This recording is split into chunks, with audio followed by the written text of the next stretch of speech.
The Sharpie 500 from Bristol Motor Speedway on TNT is brought to you by Sharpie, right out loud. By Miller, there's good enough and there's better than it has to be. Miller, good call. By Ballpark Franks, be big, be meaty, be frank. And by Duracell, trusted everywhere. Still under caution here at the Bristol Motor Speedway. 261 laps are complete.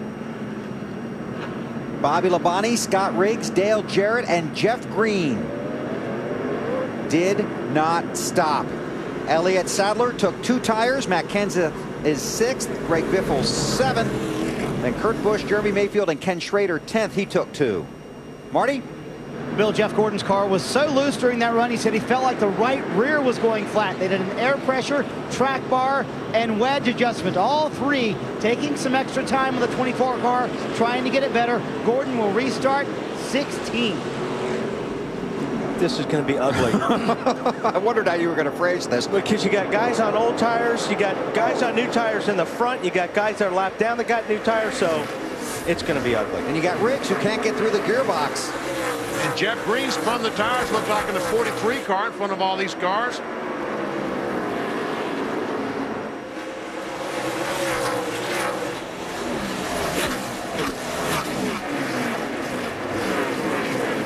Sadler down on the inside. He gets past Riggs. Matt Kenseth's right behind him, and then there's Biffle. The 16 car.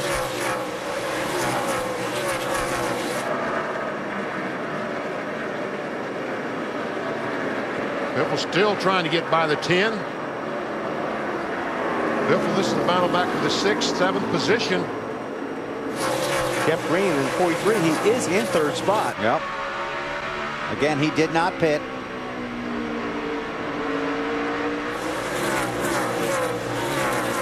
How that left arm's feeling. Trying to drive one-handed and hold the car in gear. His left arm's going to be about 6 inches longer after this race is over.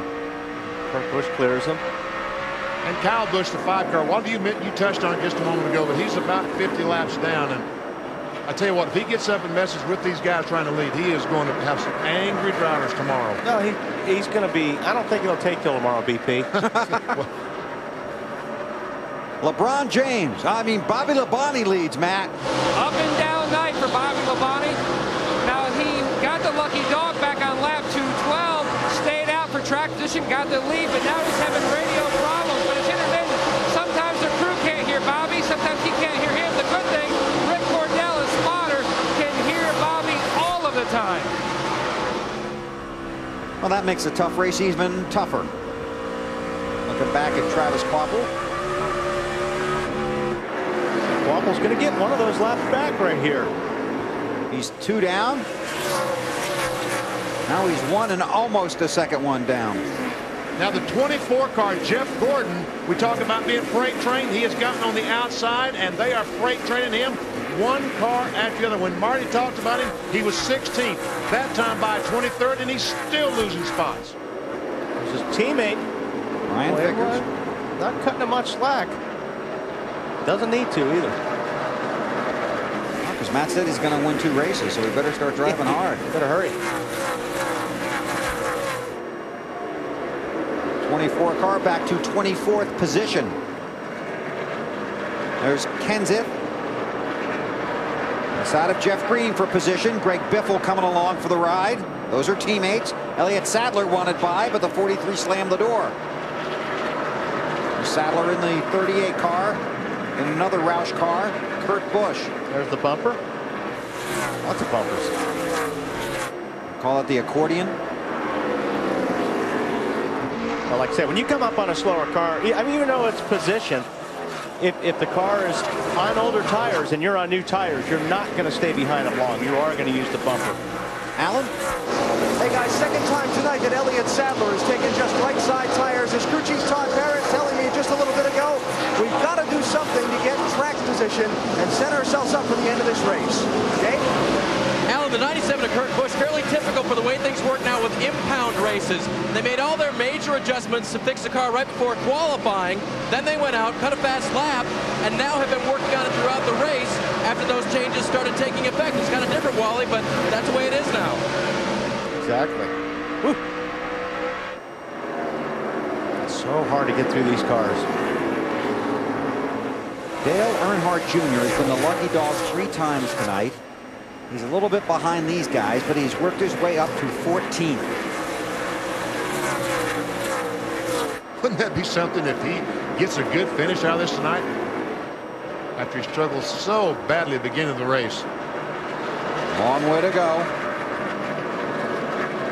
Meanwhile, back up front for the lead. Kenseth on the inside of the 18.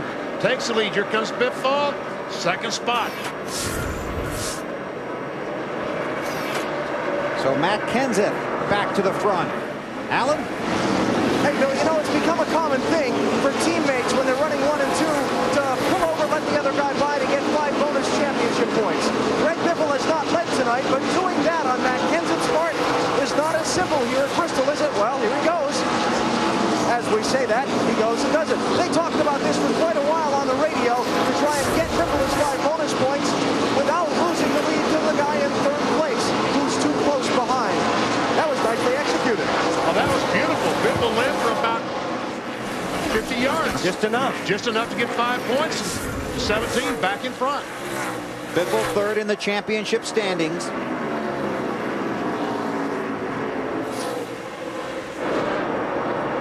Ricky Rudd inside of Elliott Sadler. Ryan Newman trying to keep Sadler in the high groove.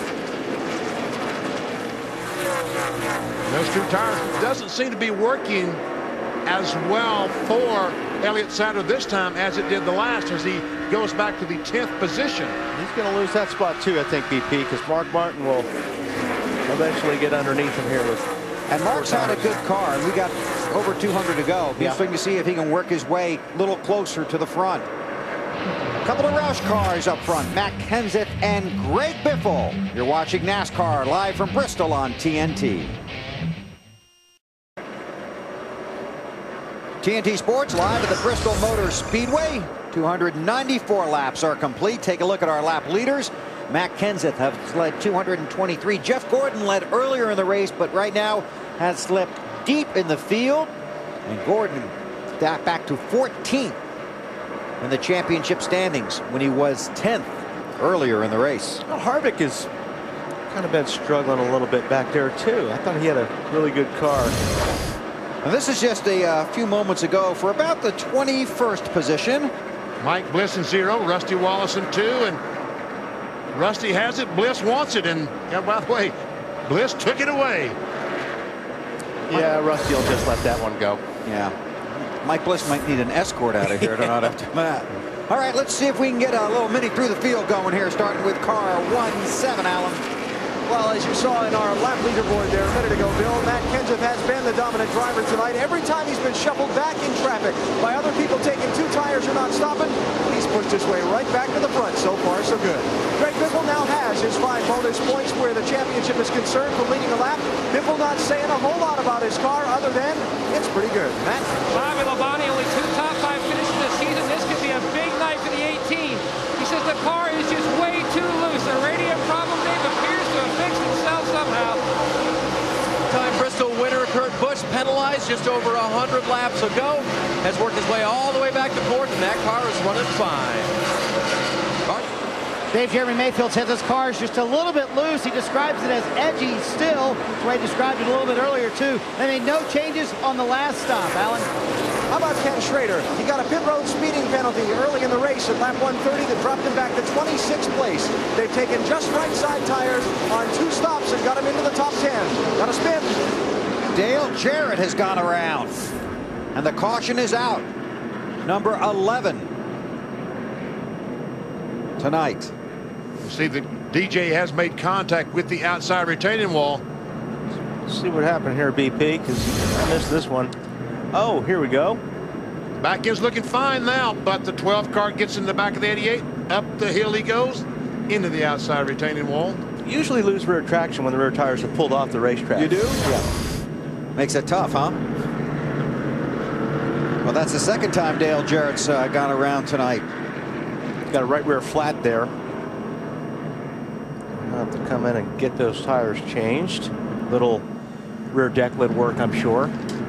302 laps complete. BP, we're closing in on your magic number. Yeah, they'll all pit this time. Man, this race is... They'll all pit. Yeah, they're going.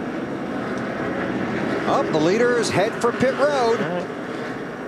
Kenseth, Biffle, Busch, and company. Matt Yoakum. And Bobby Labonte having a great run tonight, working his way into his pit stall. They're going to shuffle the air pressures bill all the way around and make a track bar adjustment. He was just way too free on that run, trying to keep up with the 17 and the 16, Marty. Matt, at the beginning of this run, Jeremy Mayfield said, you know, the car feels really loose, and now he just came on the radio and said, guys, I think it's starting to get tight, and if we run a long run here, the car will get tight on me. Slugger Labby took a ½ pound out of the left rear. Dave? The adjustments on Kurt Busch's car getting smaller and smaller. This time, just a little bit of air pressure increase on the right side tires to help the car turn. Alan? Well, Matt Kenseth told his crew chief, Robbie Reiser, keep adjusting on the car. The competition's getting tougher. I'm running really hard to stay out front. 4 tires, an air pressure, and a track bar adjustment for Matt. Greg Biffle getting 4 tires as well. A little bit longer stop on the 16, but he's going to be able to hold on to second spot over Kurt Busch. That 17 pit crew having a good night. 20 of 89 races have been won from the pole at Bristol. Kenseth trying to make it 21.